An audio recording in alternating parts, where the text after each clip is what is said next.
All right, so we have here the legendary El Dominicano, of course, Ed Boon. Ed, how you doing, man? Good, good. Always good to see you. Yeah, man. Let's talk about Mortal Kombat 1. First of all, congratulations. I think the presentation you guys had during Summer Game Fest was really, really cool. Great presentation. My first question is, why Mortal Kombat 1? Why go back? I'm dying to know about this, man. Why you guys made the decision to do this change?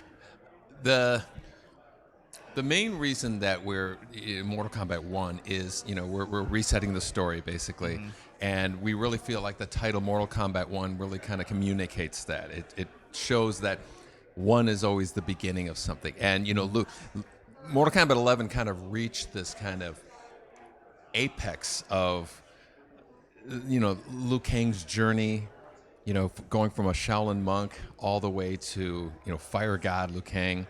Mm-hmm. And we really felt like, there was nowhere higher to go as far as that's concerned. So we really decided to start over with the story, tell a brand new origin story for all the characters, how they came to be, how their relationships with each other, mm-hmm. and that was the main catalyst of where the 1 came from. And cameos, I noticed that. Right now, the playable demo that we played, Kane is in there, Sonya Blade, right, Jax. They're from like the original. They have the original costume. So, how's that gonna work also with cameos? So, I played a little bit today, and I was using Sonya the whole time. I noticed that it's not just pressing the R1 button for the character to appear, but you could also do other moves. Like, there's so many different ways to play this time, right? Yeah. Tell us a little bit about that too. Well, as far as the mechanics of the cameo, one of our main goals was to make it as simple as possible to execute. We didn't want to tie it to a special move or something like that. We really wanted every player to be able to call a cameo at will without really thinking about it much.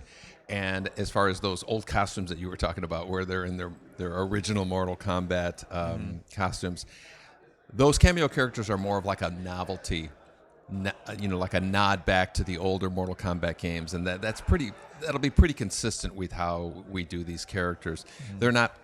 They're not necessarily the story element of their. I was going to ask that. They're just like they're for the nostalgia, your memory of when you first saw Sonya Blade, when you first saw Kano Jax, and that's how we're representing them. The main roster, that's kind of like their story, this version of the game. So. Campaign is so the campaign we can use cameo at all. This is more like versus. No, you can still? use cameo. Yeah, there are a number of cameo characters in the campaign that are exclusive to the campaign. Okay. And they're not in the main the cameo rosters, so to speak, that you choose from. So the story mode introduces cameos. It introduces the concept of them. You really get used to it. There's a bit of a almost like a training element where you get used to how they work, and then like I said, there's a number of appearances in the story mode cameos that aren't seen anywhere else. In the demo, there was like a mansion. Is that Johnny Cage's mansion? Yes, it is. Okay, I was like, who's the rich guy here? It has to be him. Okay, no, it's like in the Hollywood Hills, you could see. I think you could see L.A. in the distance or something like that. Yeah, definitely. Now, also for cameos and also the regular characters, Fatality is also included in there too. I thought it wasn't available for cameos too, so that was pretty cool too. So how that there's multiple or just one type of cameo fatality for each character? Each cameo has one fatality, and it's normally an updated version of like a classic one that you've seen before. The Jax getting really big was something we did in Mortal Kombat 3. Sonya's kiss was something from the first Mortal Kombat. Yeah. And Kano's heart rip and all that stuff. So it's like I said, it's the cameos visually, the presentation of them is all about novelty. If you're a Mortal Kombat fan, you're gonna have such a great time with these. And there's some really crazy cameos that we're gonna be. That's cool. Introducing in the coming months. I like that it's very easy to play for newcomers, for people that come in and start trying the game out. Because I remember in the old days, sometimes the fatality was way too hard for me. I'm like, I'll do the easiest one for me so I could just play along. But it's good to see that you guys made that change. Also, when are we gonna get to see new characters, also from both from the main roster and also cameos? Is that something that slowly you're gonna little by little you're gonna Oh talk yeah, about? yeah. You know, when you think about it, Yeah. we're in June right now, Yeah. and the game's coming out in September. Mm-hmm. So there's going to be a very steady stream Mm-hmm. of new information, new reveals, and a new game mode is coming that we haven't talked about, Mm-hmm. and there's going to be plenty of. Every time you turn around, you're going to see a new character, or a new cameo, or something like that being introduced. Looking at, I know the ending of that one. Basically, this is why we're in Mortal Kombat 1, right? Because of him. So Exactly. is he the only character that's from the old Mortal Kombat? And this one is more of all the new characters, just brand new story. Is he the only one, or there's going to be other ones too? If you're allowed to talk about it. I'm cautiously answering it. For the most part, yes, he's the one with any kind of knowledge of the last 11 games of events, and he's using that knowledge sometimes. That's part of the fun of this story mode is he's going to see Shang Tsung taking a path, and he goes, "Wait a minute! I know the damage that he's done in the previous timeline." So he's making decisions based on his recollection of that, and it's going to be fun because you as anybody who's a Mortal Kombat fan in those stories is also going to be remembering, oh, that's right, these two teaming up here is going to be something that's going to be, so it's very cool how we have all these nods to the previous games. But for the most part, Liu Kang is the one who has the memories of that, and everybody else has no memories of like Scorpion knows nothing of Shang Tsung. Sub-Zero knows nothing of Shang Tsung. Scorpion and Sub-Zero are brothers. Katana and Melina have a completely different relationship too.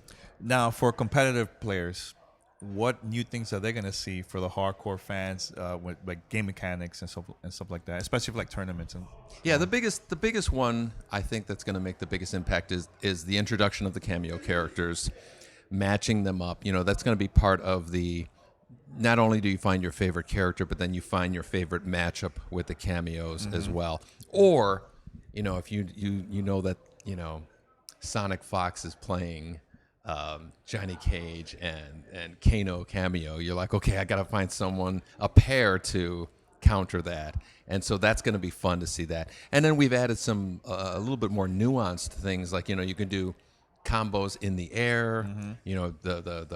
There's much more pop-ups, and it's more of a combo friendly game as well, so you can have longer string combos, more creative things that you can do in the game.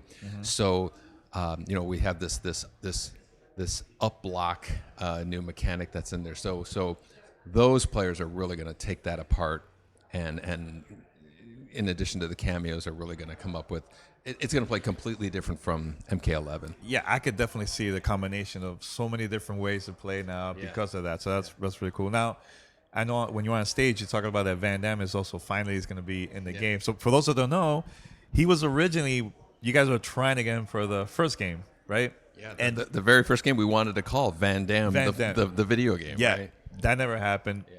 It took so long. What happened, man? Why it took so long? Was it more from your side? It was more just. Well, it certainly wasn't from our side. We were the ones who wanted to get him. Yeah. But he was. I think this was about the time of the movie Bloodsport, around that time. So, his career was really going up, and but for whatever reason, it just didn't work out. And over the years, we've pinged them. Hey, how about now? How about now? Like as for we go through the years, PS2, 30 years yeah, and it just never happened. Yeah. And then finally, I don't know if it was from our nagging. We got him to do it, and he's doing voice stuff for it too. So you were there during the recording? No. He had to do it remotely. Yeah. He had a lot of limitations, and COVID restricted a lot of stuff like that. So we really had to orchestrate. Okay, he's going to be in Hong Kong on this day, and we'll get a studio, and I don't even know if that's where we ended up doing it, but it was orchestrated very carefully. That's really cool. It's like full circle, man. Right? That's exactly what it is. I love that. I love stories like that, man. And is he excited? What was it? Besides the business side, but like he knew about Johnny Cage. Like he was like ready, or you guys gave him like. I like to think by this time he's I heard hope so. that Mortal Kombat has like some connection to it. I've never heard him talk about it or anything like that. Yeah.